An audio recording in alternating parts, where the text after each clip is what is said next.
All right, everybody, what is going on? Good morning. Happy Friday. We have made it to the end of the week, and not a lot going on in the world of the Seattle Seahawks right now. I think the most recent news of significance is the Nolan Teasley stuff, and again, that's not really significant unless he gets the job, so we're going to have to just sit on that one for a little bit.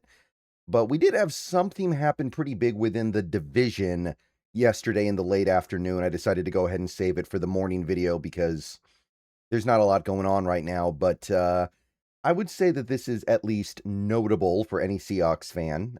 We care about what that team in the division is doing. We care about what the Rams are up to, and they are up to things. So yesterday, we got this from Adam Schefter. The Rams have agreed to a 1-year, $55 million extension worth up to $60 million with Matthew Stafford. So what does that mean? This video is sponsored by Prize Picks. Basically, the thing is, and this should be pretty clear to anybody who's been paying attention, this has absolutely no impact on the 2026 season as near as I can tell. Right? Like maybe it moves a little bit of money around so they have a little bit more money to spend on some of the extensions they need to give out.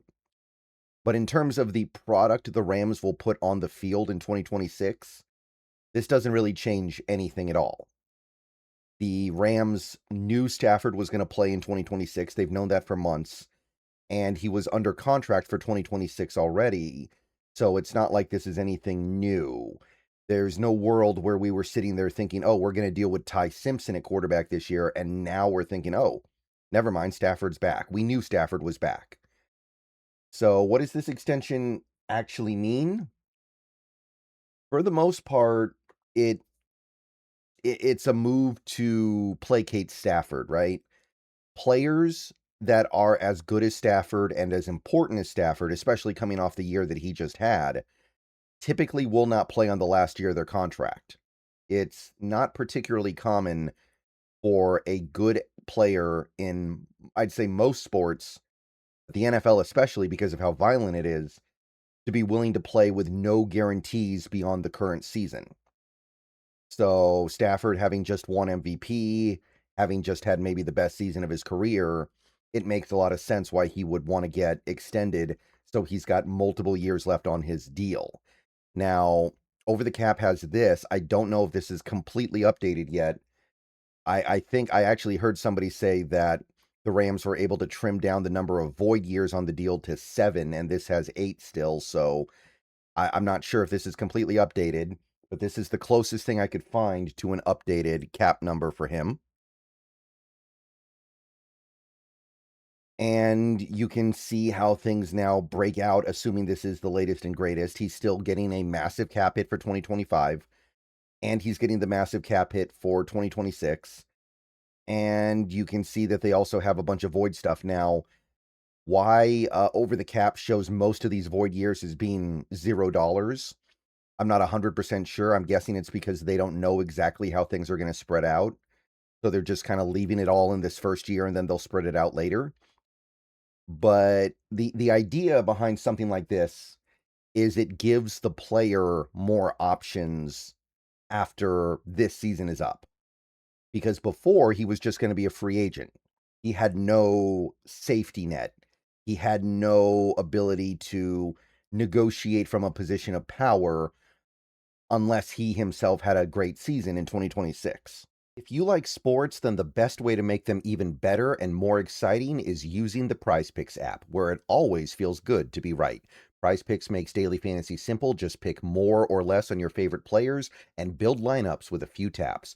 Whatever sport you're into, and obviously we are now firmly into the NFL offseason, so we're all about baseball. We got some basketball, we got some hockey, whatever it is you like. Prize Picks gives you a fun way to stay locked in while you're watching. Definitely make sure to use the promo code HMA. Prize Picks is hooking up users with $50 in lineups after you play your first $5 lineup. If you use that promo code, that is HMA.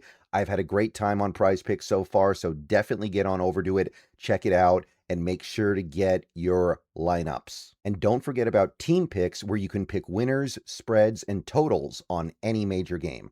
So download the app now, use HMA, and get on over to Prize Picks, where it always feels good to be right. And remember, always gamble responsibly.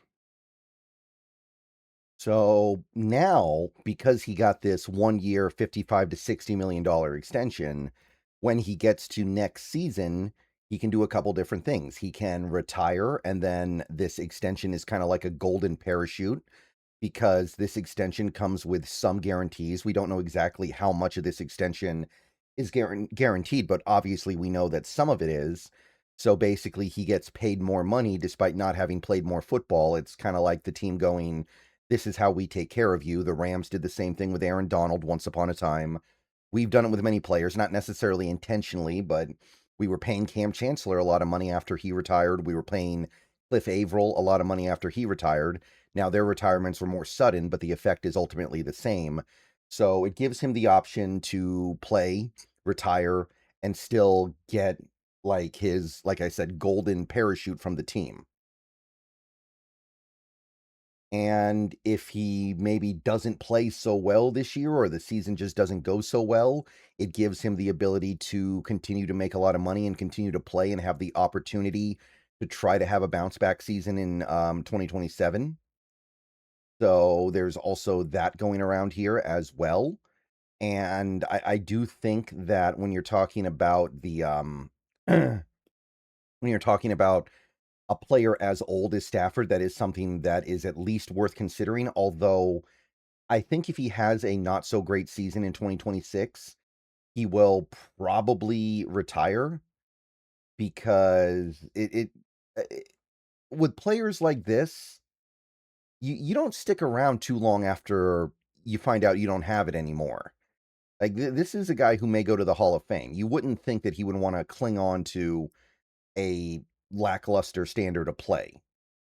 So again, I want to stress that I don't think this contract detail setup is completely updated for the new extension yet, but it does kind of provide at least a little bit of a base understanding of how it's laid out. You can kind of append the 60 million onto what is here and get an idea of what's going on.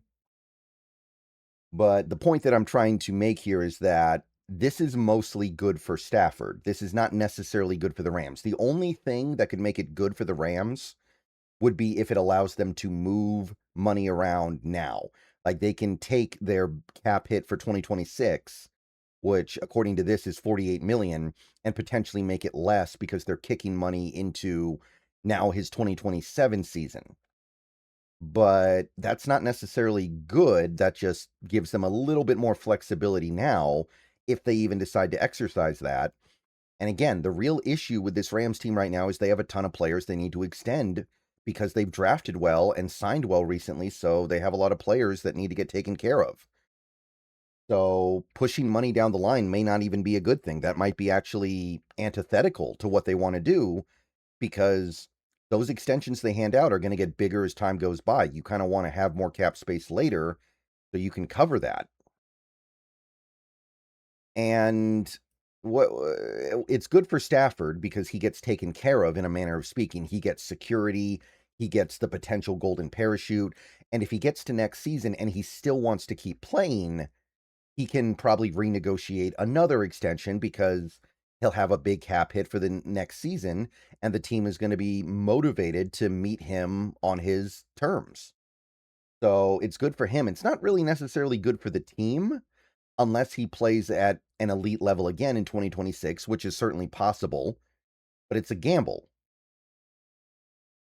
And it's not even a gamble that the team necessarily gets anything out of because he was still under contract for 2026 as is. So this is something the team does to make sure their player is happy and taken care of. It's not necessarily something they do because they feel like it gives them some big edge and advantage. It's definitely something that is disadvantageous when you consider the position the team is in. These extensions to older players, especially when you consider the fact that if the player keeps playing beyond 2026, we'll probably just have another extension added to it with more void stuff. It's to placate the player. So as a Seahawks fan, I look at this and I think to myself, this can only be good because it's not like he took less money because of the desire for long-term security. 1 year, 55 million up to 60 million. That's the top of the market for a quarterback right now. 60 mil a year is what Dak Prescott got. Nobody's beaten that. Nobody has even gotten super close, I don't think. I know it's just 1 year, so it's different, but the $55 million number, that's more than what Jordan Love got. That's more than what Joe Burrow got. That's more than what Lamar got. It's the only guy with more is Dak, and that number could be reached with incentives. Now, granted, if he meets the incentives, you're probably not really too upset about it because that means he played well, but the point I'm trying to make is that as a Seahawks fan, this can't hurt. It can only help. By which I mean it can't really help. It can only hurt the Rams. Again, it's for Stafford more than the team. So as a Seahawks fan, I don't mind this at all. Even if he does go out there and play really well, it doesn't necessarily change anything because if he had played really well and wanted to keep playing, they probably would have extended him later anyway. The only thing this does now is lock them in the event that things don't go so well. And it's not a long-term locking in. It's not a multi-year deal, but it's still a commitment that they didn't have before. It's kind of like that thing I talk about with Leonard Williams, where right now Leonard Williams is in the last year of his deal. And if he is okay playing on that last year of his deal and then just retiring, that's awesome because he isn't costing the team any additional money after the retirement because his contract will have expired. He'll have the void years that he was going to have anyway, and that's it. But if you extend him and then he retires, now you owe him guarantees. And because Leonard Williams has been so great for you, you're probably not going to go after him for that. Same with Stafford. I don't think the Rams would go after him for guarantees if he retired early after this extension. I think they'd let it go because he's been so good for them. So no downside from my perspective as a Seahawks fan. That's really all I wanted to talk about in this video. We did get this yesterday, and this has nothing to do with the Seahawks, really. Jack Campbell got I believe this is a market-setting deal. If not, it's very close. 4 years, $81 million. So that's over $20 million a year. I don't know if there are any off-ball linebackers that have got more than this. I guess you could maybe count Micah Parsons, but look, I know Jack Campbell's good, but we got to talk about the deal we got Ernest Jones to last season. I mean, my goodness. For those of you who don't remember, Ernest Jones is getting like $9 million a year on a 3-year deal. And is Jack Campbell better than Ernest Jones? I guess. I don't even know. Is he more than double what Ernest Jones is? Absolutely not. And I know that deal was mostly a product of the injury scare with Ernest Jones, which was a real problem at the time, not really a problem now.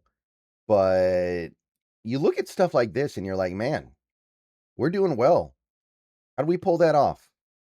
How did we manage that?